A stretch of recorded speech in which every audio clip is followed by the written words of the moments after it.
In an evolutionary spirituality, there is no divine judge to impress with our obedience, righteousness, and religious purity. There is no benefit to legalistically following religious rules and convincing ourselves that whatever good fortune we receive is God's reward for our purity and holiness. The evolutionary God does not bless some and curse others. Rather, whatever good fortune we may enjoy is a call to thoughtfulness and generosity. It is an opportunity to recognize that we have received an advantage for no reason other than that this is how an evolutionary universe works. In this particular facet of our lives, we find ourselves in a position to overcome life's challenges and contribute to the growth, connection, and creativity of the world. And with this good fortune comes an invitation, and in my opinion, a responsibility to share.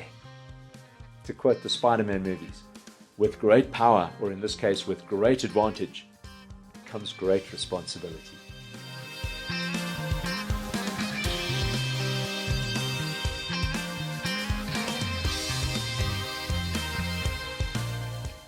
Hello everyone, and welcome to the EvoFaith Podcast. Do you know that longing within you to connect with your sacred self? Do you know that feeling inside that there is more to you than just a body, a brain, and a bag of emotions? That your life has dignity and value, and that your existence means something to this universe? Well, EvoFaith is a community for people like you. It's an online space where we learn together through intentional spiritual practice to show up fully in our lives and relationships and to live as our most sacred selves. My name is John, and I'm the founder and host of EvoFaith. And today I want to continue our conversation about prayer and how we can pray meaningfully and authentically from an evolutionary perspective. If this episode speaks to you, then please click like, share it with others, and you also may want to subscribe to the channel and click the little bell notification button so you don't miss any future episodes and conversations. Thank you so much. And since we're speaking about prayer, I want to mention that I'll be exploring prayer more deeply than I can in this podcast in a free webinar that I'll be hosting later this month. If you want to make sure you get all the details for that, then click through to the EvoFaith website and be sure to sign up for my free weekly EvoFaith emails. Then you won't ever miss any EvoFaith resources and insights, and you'll receive weekly inspiration to support you in your spiritual journey. And you may also want to check out the spiritual practice guide that I published through my other website, sacredeyes.com. It's called More Than Words, Living What We Pray. And you can find it by clicking on the link in the show notes. It was originally written as a resource for Lent, but it can be used at any time of the year. Check it out. Now, in the last two episodes, we've chatted about the prayer acronym ACTS, and we've explored the A for adoration and the C for confession. In this episode, we get to the T for thanksgiving. And as before, I want to subvert the original idea behind this acronym and explore what it means to approach prayer from an evolutionary perspective. And that means that we'll be seeking to go beyond thankfulness and into thoughtfulness. Stay tuned and you'll see what I mean. Have you ever experienced a thank you that didn't leave you feeling appreciated? Or perhaps you've seen someone use Thanksgiving as a way to show everyone else how specially blessed by God they were. Clearly, not all thankfulness is created equal. Many years ago, back in my Pentecostal fundamentalist days, I attended a healing conference that was hosting a well-known international evangelist and healer. During the first session, we were encouraged to mill around and meet the other delegates. I ended up talking with two other young men.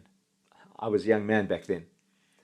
The one was rather quiet, but his friend was extremely vocal, launching into a monologue about the giftedness and God-blessedness of his quiet friend, who was clearly embarrassed. He also kept mentioning how blessed and thankful he was to be able to minister with his quiet and gifted friend. The not very subtle implication was that he must clearly also be gifted and favored by God to have been placed in partnership with such a gifted spiritual giant. His words expressed thanksgiving, but his attitude and tone revealed something very different. Again, not all thankfulness is created equal. There's a lot that is written about the power of thanksgiving. There's no question that a habit of thankfulness increases our sense of contentment, deepens our experience of pleasure and happiness, and builds better relationships. I wholeheartedly support anything that empowers us to be more automatically thankful in our lives. It's for good reason that children are taught from the moment they can speak to say thank you. But there's also a limit to thankfulness, especially when it comes to spiritual practice. In a much misused parable in Luke 18:10-14, Jesus describes two different prayers. This is what it says. Two men went to the temple to pray.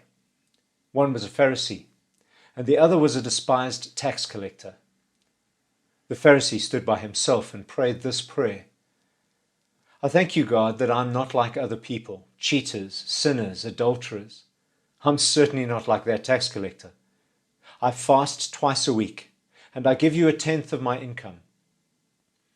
But the tax collector stood at a distance and dared not even lift his eyes to heaven as he prayed. Instead, he beat his chest in sorrow, saying, "O God, be merciful to me, for I am a sinner." I tell you, this sinner, not the Pharisee, returned home justified before God. For those who exalt themselves will be humbled, and those who humble themselves will be exalted. While this parable might justifiably be used to show the dangers of self-righteousness, it should not be stretched, as it often is, to promote self-loathing as a Christian virtue. Such worm theology does no one any good and misses the point of the parable, which is that religious people can often seem righteous outwardly, but in their arrogance, judgment of others, and lack of compassion, they are further from God's reign than those who recognize their need to grow. But there is something else that is illustrated in this parable, and this is where it begins to speak into our evolutionary spirituality. The Pharisee's prayer expresses a strong thankfulness, but he's thankful for the wrong things and in the wrong way from Christ's perspective. First of all, he credits God for his station in life. He believes that he has been chosen by God for special favor, which ensures that he is morally, personally, religiously, and probably economically better than others. To use the language of today's toxic religion, he considers himself blessed. But these are the wrong things to be thankful for. They are not signs of God's blessing or favor. They simply represent that in an unequal world, he was lucky enough to have been born into a situation where he could enjoy greater comfort, status, and respect than others. Notice that Jesus specifically points out that when he prays this prayer, he is standing by himself. His thanksgiving has not won him any friends, it seems. Probably because it has been nothing more than empty words that he spoke to build up his ego. His thankfulness has not changed him or inspired him to any kind of action that could touch or benefit anyone else. In my experience, prayers of thanks are often like this. We look for good things in our life, attribute them to God's divine intervention, and then give thanks as a way to confirm for ourselves that we are the recipients of God's favor, God's blessing. And if we can ascribe human feelings to God for a moment, how might God be feeling about this kind of thankfulness? Well, I can't say for sure, but my instinct suggests about as impressed as God was by the Pharisee in Jesus' parable.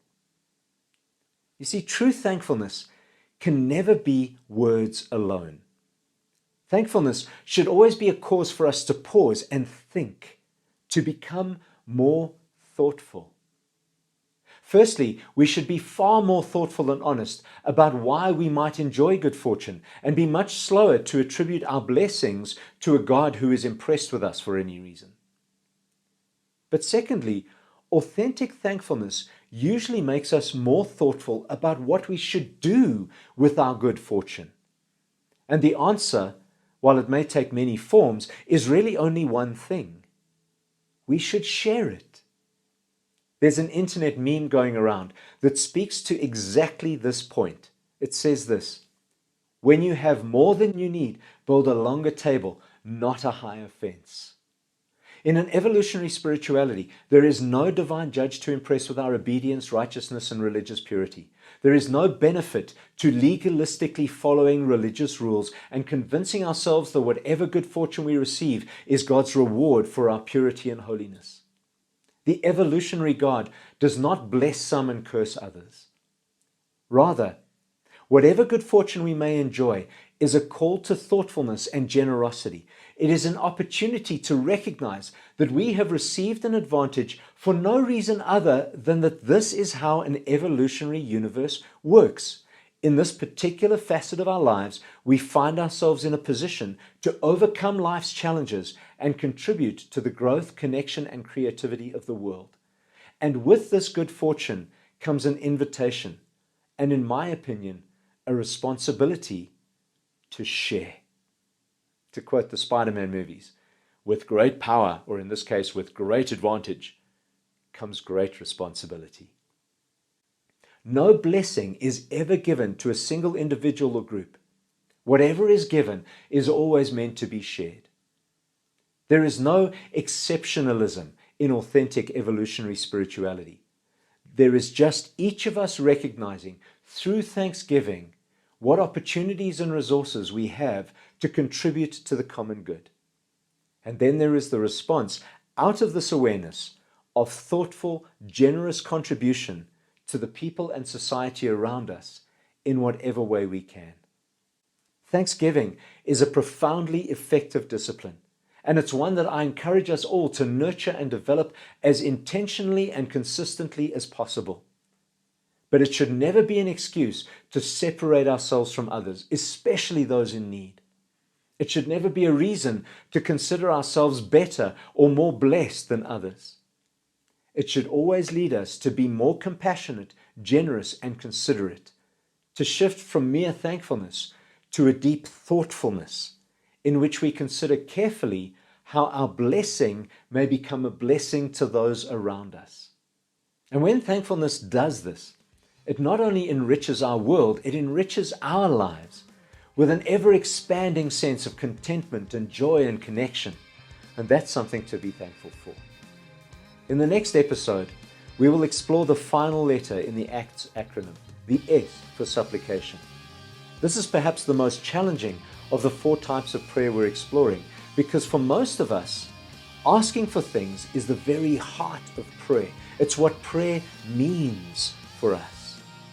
And in an evolutionary spirituality, where there is no superhero God to swoop in answer to our prayers, asking for things, at least in the traditional way, no longer makes sense. I believe this is a really important part of finding a new way to pray in an evolutionary spirituality, and I hope you'll join me for that conversation. But for now, that's all I have. Thank you for your time and attention. Stay connected to the sacred, and I'll catch you next time.